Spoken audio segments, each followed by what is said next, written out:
Pelan namun pasti progres Sinteyong bersama timnas Indonesia mulai menunjukkan hasilnya. Ya, meskipun belum mampu memberikan trofi kebanggaan kaum lokal pride yakni AFF, namun lebih dari itu, Coach Shin mampu membawa nama Indonesia pelan-pelan meroket ke level yang lebih tinggi. Dan sejatinya itu mulai terlihat nyata sejak Piala Asia kemarin. Dan setelah 2 kali mengalahkan Vietnam di kualifikasi Piala Dunia, ranking FIFA Indonesia pun kini naik ke posisi 134, sedangkan Vietnam turun ke posisi 115. Tentu saja dengan perkembangan yang terjadi, membuat kebencian Vietnam kepada Indonesia makin meningkat, di mana hal itu disampaikan oleh media The Thao Van Hoa. Di sisi lain, ini juga seolah menjadi bukti terutama buat kaum anti-STY. Meskipun berulang kali dicerca nyinyiran sana-sini, namun fakta membuktikan kalau timnas Indonesia ini emang punya progres menjanjikan, yang membuat Coach Shin banyak mendapatkan kecintaan dari masyarakat Indonesia.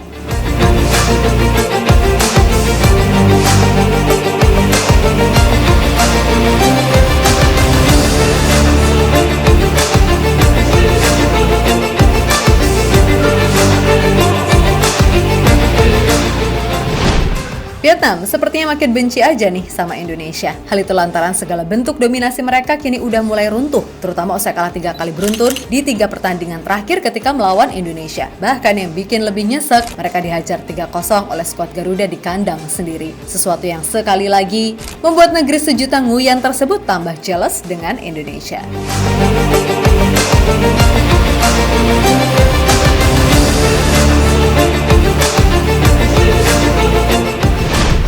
Lebih lanjut, rasa dengki pasukan Vietnam sebenarnya juga udah mulai tampak ketika timnas banyak diperkuat pemain diaspora. Terlebih pemain-pemain diaspora ini selalu mampu memberikan impact luar biasa di atas lapangan saat di Piala Asia. Keberadaan pemain seperti Justin Hubner, Sandy Walsh, hingga Ivar Jenner mampu membuat permainan Vietnam mati kutu. Lalu di kualifikasi Piala Dunia terutama saat berlangsung di Midin Stadium, keberadaan pemain baru macam Jesus, Nathan Cho, Tom Haye, dan Ragnar Oratmangun sungguh membuat Vietnam beneran tersiksa. Apalagi ya tadi, mereka kena hajar 3-0. Sesuatu yang udah lama nggak pernah mereka rasakan sejak terakhir kali Indonesia mampu melakukannya di tahun 2004.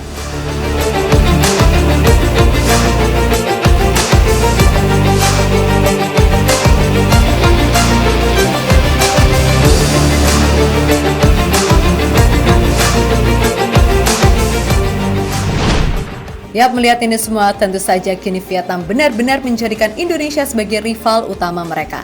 Apalagi setelah hasil ranking FIFA terbaru keluar, di mana Indonesia mendapatkan tambahan 30,04 poin, mampu melesat dari ranking 142 ke 134. Dan gokilnya, melesatnya ranking Indonesia juga menjadi sorotan di situs resmi FIFA. Bahkan nama Indonesia menjadi headline berita di web FIFA. Sementara itu, Vietnam sendiri harus turun 10 peringkat dari 105 ke 115. Hal itu sendiri imbas dari performa jeblok mereka selama diasuh Philippe Troussier, di mana pelatih asal Prancis tersebut hanya membawa 3 kemenangan dari 10 kali kalah dari total 13 pertandingan yang dihitung poin FIFA. Itulah sebabnya publik Vietnam merasa muak dengannya dan menganggap segala apa yang udah dibangun Park Hang-seo jadi sia-sia setelah ia masuk.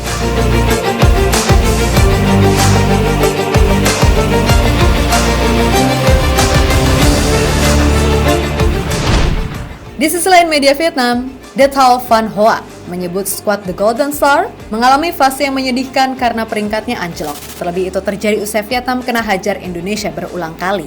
Timnas Vietnam mendapatkan rekor menyedihkan setelah merosot dalam peringkat FIFA akibat kalah dari Indonesia, tulis The Thao Van Hoa. Kemudian ada media Vietnam lain, VN Express, yang menyebut ini adalah penurunan terburuk yang dialami Vietnam dalam sejarah ranking FIFA. Sebab sebelum dipegang Troussier, Vietnam bahkan menembus 100 besar dunia. Dan setelah dipegang Troussier, total ada 20 peringkat mereka turun, hingga kini tercacar di posisi 115 hanya dalam waktu beberapa bulan saja. Vietnam mengalami penurunan terburuk dalam ranking FIFA, tulis VN Express. Media Vietnam lainnya, yakni Bong Da Plus, menyebut jika performa Indonesia ini melesat bagaikan badai, sedangkan Vietnam harus merasakan jatuh ke lubang terdalam. Timnas Vietnam jatuh ke tempat terdalam, Indonesia naik tajam seperti badai. Tulis judul berita media Vietnam, Bong Da Plus.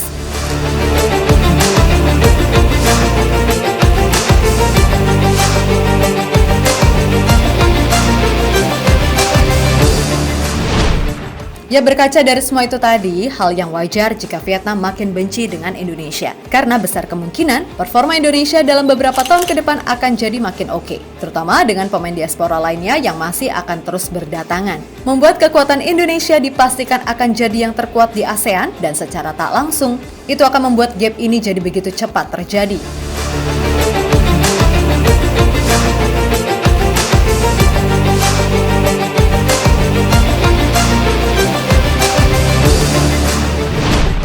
Di sisi lain, keberhasilan ini juga seolah menjadi bukti kalau Coach Shin nyatanya mampu membawa perubahan nyata di timnas Indonesia dengan segala kebijakan yang ia buat, terutama soal potong generasi.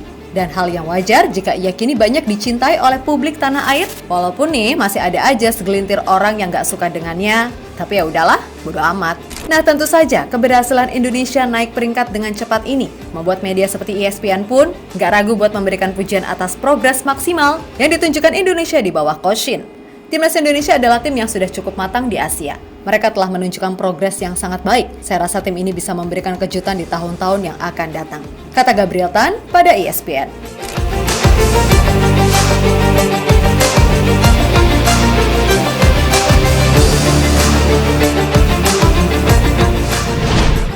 Lebih lanjut, beberapa waktu lalu media asal Korea, yakni JTBC Entertainment, juga mengundang Shin Tae-yong sebagai bintang tamu. Nah, dalam kesempatan tersebut, Coach Shin menceritakan soal pengalamannya melatih Indonesia. Dalam cerita Shin Tae-yong, ia mengungkapkan jika dirinya sangat dicintai oleh orang Indonesia. 그 이유가 있습니다. 지난번에 열렸던 카타르 아시안컵, 인도네시아가 사상 첫 16강에 진출합니다. 나 인도네시아 응원했어. 난리 난거 봤어. 인도네시아 응원했어. 사실 그 얘기 좀 해주세요. 그러게요. 이게 분위기가 어떤지. 사상 첫 16강 진출이거든요. 지금 사실 인도네시아가 인구가 공식적으로 2억 7천만 명 정도 되는데 축구 팬들이 한 80% 됩니다. 국민 전체의 80% 정도 된다고 얘기를 하고 있고요. 관심 많은 거에 비해서 성적은 못 내다 보니까 이제까지 많이 좀 주춤했는데 4년 있으면서 상당히 축구가 많이 발전했고 그걸 극복하고 아시안컵에서 16강을 올려놓으니까 지금 인도네시아가 난리가 난 겁니다. 지금 인도네시아 가면요. 네. 가본 사람들 얘기가 어디에 가든 신태용 얼굴이 있고 특히 CF 스타로 이렇게 알려졌더만요. 아니 한국에서 감독하면 CF가 안 들어와요. 근데 인도네시아는 선수보다 감독이 CF 더 많이 들어와요. 참.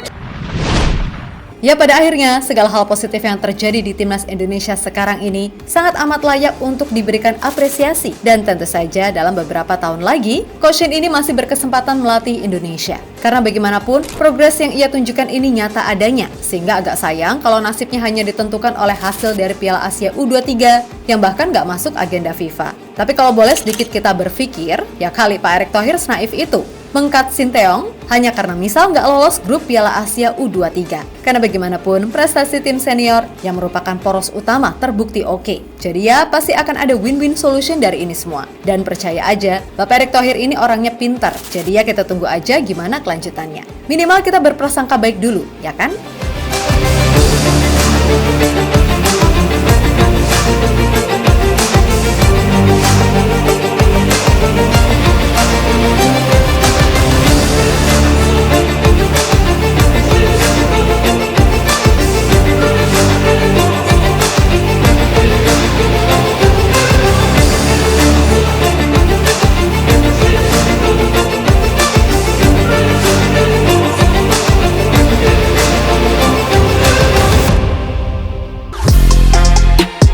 Halo, izin iklan sebentar ya guys. Jadikan ruangmu bernuansa timnas. Temukan beragam poster dinding, sepak bola dan timnas dengan desain menawan, kualitas premium dan harga yang tidak akan menguras kantong. Segera klik link Shopee di deskripsi video ini dan dukung timnas dengan sepenuh hati. Mulai dari dinding rumahmu.